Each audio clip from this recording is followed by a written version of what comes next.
हिंदुस्तान में आप जैसे देशभक्त, देश प्रेमी सभी को से स्वागत और नमन। मैं अरूप बनर्जी पेशे से संगीत और साथ ही साथ चेतना है देश के लिए, ये देश के सामाजिक कार्य और सांस्कृतिक कार्य के साथ भी मैं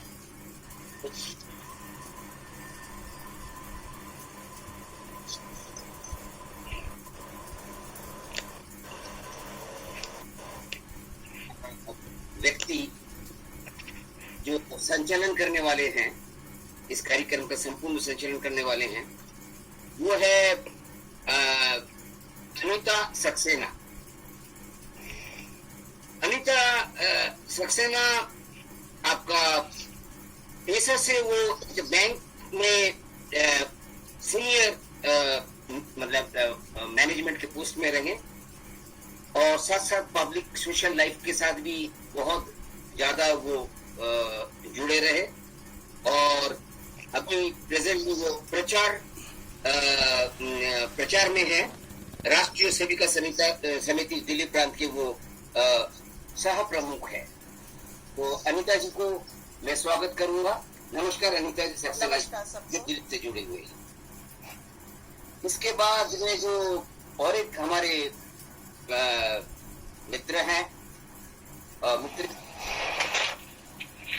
फिल्म इंडस्ट्री में हैं और वो फिल्म इंडस्ट्री में काफी मतलब एक ऐसा फिगर बन गए हैं, एक ऐसे व्यक्तित्व बन गए हैं जिनके बारे में जितना बोला जाए उतना कम है। एंकरिंग तो उनके मतलब एक समझ लीजिए बाएं हाथ का खेल है कि वो करीब 12 साल रेडियो जॉकी रह चुके हैं। और सिर्फ यही नहीं, मैं जिनके बारे में बोल रहा हूँ उनका नाम है अरुण शेखर जी।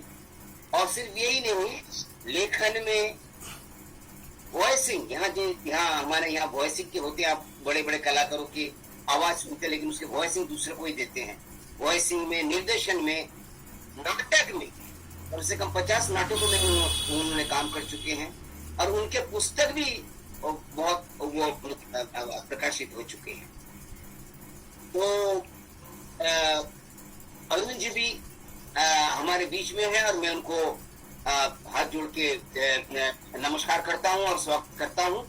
और आप दोनों को आज का इस कार्यक्रम का जो है संचालन का जिम्मेदारी आप दोनों के ऊपर है, क्योंकि मैं मैनेजमेंट करता रहूंगा, क्योंकि कौन आ रहा है कौन जा रहा है वो उसके ऊपर रखना बहुत जरूरी है। तो इसलिए ये कार्यक्रम का संचालन आप लोग शुरू करने से पहले सिर्फ मैं इतना बोलना चाहूंगा कि देश है तो हम हैं। इस प्रोग्राम की शुरुआत हम 15 अगस्त 2021 को किए थे। भारत 75वें स्वाधीनता दिवस के अवसर पर इसकी शुरुआत हुई थी, जिसमें अनीता सक्सेना जी खुद उपस्थित थी। समापन के दिन में भी वो उपस्थित हैं। और ये जो देश है तो हम हैं, ये मेरे को सोचने में इसने मजबूर किया, क्योंकि हम देश में रहते हुए देश के प्रति हमारी जो दायित्व हैं, भावनाएं हैं, जो भक्ति है, जो श्रद्धाएं हैं, मैं पाया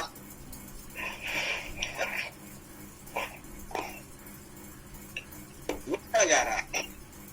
अब वो सोच नहीं रहा। अभी जो भक्ति है, देशभक्ति, अभी भक्ति वो दूसरे जगह पर चला गया है और भक्ति बढ़ गए हैं। भौतिक विषयों पे ज्यादा आप बोल सकते हो कि भक्ति बढ़ गए हैं। और ये एक ऐसा बात है, जैसे कि मैं हमेशा कहता रहता हूं, भक्ति में शक्ति। यानी अगर हम जिस चीज के ऊपर हमारा भक्ति होगा, उसके प्रति हमारी झुकाव होगा, लगाव होगा, सब कुछ होगा। कोई भले हम एक ईंटा क्यों ना दीवार पे लगाएं, वो दीवार पे में अगर खीला अगर हम सही तरह से अगर उसके साथ नहीं लगाएंगे, वो खीला भी टेढ़ा हो जाएगा। यानी आपकी एनर्जी गया। तो भक्ति एक तरह जो भक्ति है तो भक्ति है, वो फिर बटना नहीं चाहिए। नाम में कुछ भक्ति के नाम पे और कुछ घुमा रहे हैं, ऐसा नहीं। भक्ति के पूरा समर्पण। और हमेशा ये सोचना चाहिए जिनके वजह से आज ये आजादी मिली है, रंगोली, आज मैं उसको बोलता हूँ खून उससे वो रंगोली बना है, और जिसके ऊपर हम फक्र करते हैं, उस रंगोली के ऊपर आज भारत देश आजाद है। तो ये जो बलिदान है वो वृथा ना जाए। उस बलिदान को हमेशा पल पल हमको महसूस करना चाहिए कि भाई हम तो आज आजादी के सांस ले रहे हैं, और वो जो आजादी के सांस हम लोग ले रहे हैं, जिनके वजह से ले रहे हैं, वो इतनी भावना हमको हमेशा वो देख नहीं पाता हूँ,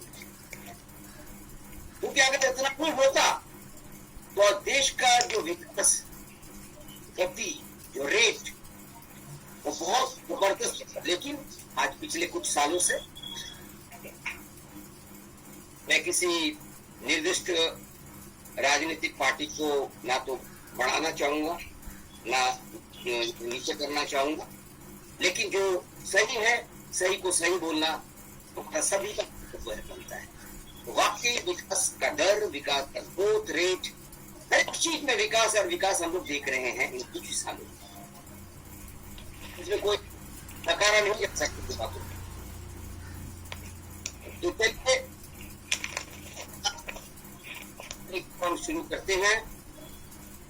देश है तो हम हैं, जिसकी संचालन की जिम्मेदारी है अनीता सक्सेना, जो दिल्ली से जुड़ी हुई है, और बॉम्बे से जुड़े हैं अरुण शेखर जी।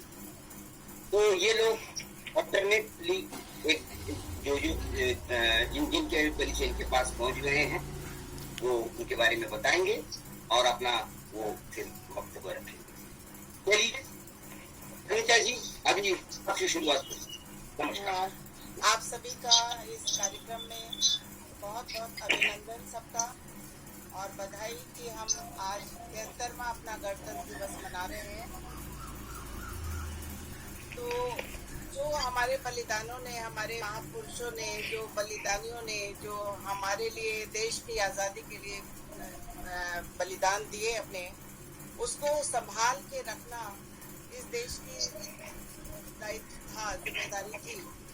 लेकिन अभी वो शायद धीरे धीरे अपने स्वार्थों के निमित्त होके रह गया, और अभी देशभक्ति की जो भावना स्वतंत्रता से पहले थी, जो स्वतंत्रता प्राप्ति के लिए अपने जान न्यौछावर करने को, अपनी जान हथेली पे रख के जो तैयार होते थे, आज वो भावना कहीं ना कहीं मिसिंग है अभी। लेकिन धीरे धीरे संचार हो रहा है, और ऐसे ही कार्यक्रमों के और सामाजिक कार्यक्रमों से ये जागृति आती है, और हम सब का ही दायित्व है वैसे कि ये हम जागृति जगाते रहें, इसकी लौ जलाते रहें, ताकि कम से कम हमारी जो आने वाली पीढ़ी है, युवा पीढ़ी है, वो इस भावना से ओतप्रोत हो कि हमें देश के लिए कुछ करना है। हम सब अपने लिए तो करते हैं, लेकिन देश के लिए क्या करना है, ये हम सबको ही सोचना पड़ेगा। जिसकी जो जो श्रद्धा है, जो जो जिसकी सीमाएं हैं, उसके अंदर रह के ही देश के लिए कुछ करना पड़ेगा। जैसे कहते हैं देश हमें देता है सब कुछ, हम भी तो कुछ देना सीखें। तो ये भावना हमेशा के लिए सदैव हमारे दिल मस्तिष्क में रहनी चाहिए, और इसी भावना से हम समाज में काम करते हैं। इसी कार्यक्रम को शुरुआत करते हुए मैं डॉक्टर राजेश्वर सोनियाल जी को आमंत्रित कर रही हूँ, जो कि अपने विचार रखेंगे। आप साहित्य के लिए भारत के माननीय राष्ट्रपति महोदय से भी सम्मानित हुए हैं। कई अन्य पुरस्कारों से सम्मानित डॉक्टर उनियाल जी की अब तक 12 पुस्तकें प्रकाशित हो चुकी हैं, और कई अभी प्रकाशित होने वाली हैं। आप महाराष्ट्र राज्य हिंदी साहित्य अकादमी के माननीय सदस्य भी रहे हैं। मूलतः उत्तराखंड के रहने वाले डॉक्टर राजेश्वर सोनियाल जी भारत सरकार के अधीन उप निदेशक राजभाषा के पद से सेवानिवृत्त होकर वर्तमान में मुंबई में साहित्य की सेवा में रत है। आपका विषय है स्वतंत्रता का असली मर्म राष्ट्रीय स्वाभिमान में प्रदर्शित होता है। डॉक्टर राजेश पुनियाल जी। नमस्कार डॉक्टर राजेश्वर जी।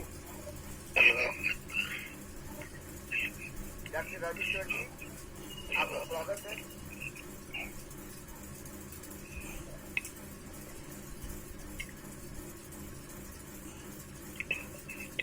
हेलो जी, मेरी आवाज आ रही है? आपकी आवाज तो आ रही है? ठीक है, ठीक। आपका कैमरा को थोड़ा अगर सही आप कर देंगे। ठीक है, अच्छा। हाँ, अब ठीक है? हाँ जी, बिल्कुल। माननीय अरुण जी, उपस्थित सभी भारत, सबसे पहले मैं आप सभी को भारत के 73वें गणतंत्र दिवस के उपलक्ष्य में हार्दिक देता हूँ, बधाई देता हूँ। और आज हमने जो यहाँ पर एक कार्यक्रम की एक ई गोष्ठी जिसको कहते हैं, उसकी जो है व्यवस्था की है, रचना की है, उसके लिए मैं विशेष रूप से आयोजकों को धन्यवाद देता हूँ। मैं सीधे बिना किसी भूमिका वाले महोदय में अभी पढ़ाई है, मैं बिना किसी भूमिका के अपने विषय पढ़ाना चाहता हूँ, क्योंकि जानता हूँ कि कई सारे लोग हैं, समय भी निर्धारित है और मुझसे समय में अपनी बात संक्षेप